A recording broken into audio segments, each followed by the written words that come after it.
There is an alarming increase in the number of hate crimes in America. The most recent numbers reported by the FBI indicate 8,263 hate crimes reported in the U.S. last year, the most in 12 years.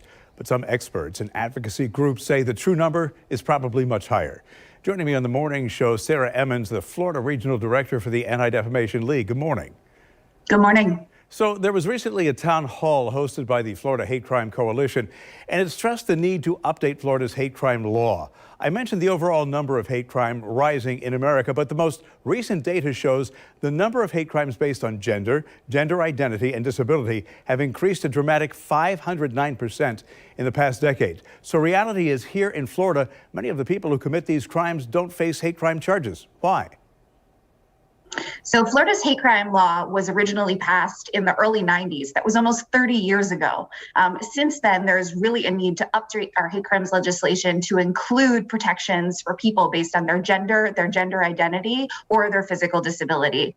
Currently, our law does not treat these individuals the same and does not target or charge hate crimes for these groups in the same way. And it's definitely time to update our Florida law. Hate crimes are motivated by bias. So this proposed legislation doesn't create any new crime. Why has it hit a stumbling block, and how do you move things forward? Frankly, I don't know. This is a simple fix to make sure that all communities are protected against hate crimes. We are excited that this year we have 2 amazing sponsors for our legislation, and we've brought on 12 additional co-sponsors for our legislation. And we think that it is definitely time in Florida law that we make sure that all groups are protected.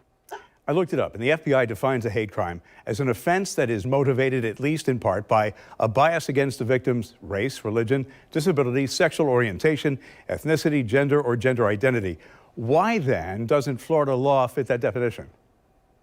So again, Florida law was passed in the early 90s. It was almost 30 years ago, and it is time for us to update our law. You know, our Florida law does currently protect people based on a variety of factors: their race, their ethnicity, their religion, but there are some major holes in that legislation, and that's what this legislative session is hoping to update. Do people understand that hate crimes don't just affect individuals, that they negatively impact entire communities? Hate crimes are perpetuated not against just one individual. They're not meant just to target one individual, but really to invoke fear in an entire community. And I think that's why it's so important that we make sure that our legislation is representative and that it makes sure that it is inclusive to protect all communities.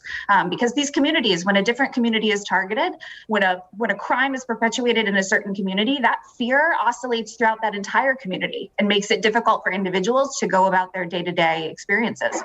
So that said, we see what's happening when it comes to hate against Asian Americans with the emergence of COVID. So I have to wonder out loud if sometimes the legal system is blind to some of the hate crimes that come before the bench these days. There's a fear among a major segment of America. Do you worry that we'll become a nation destined for too many to live in fear unless things change?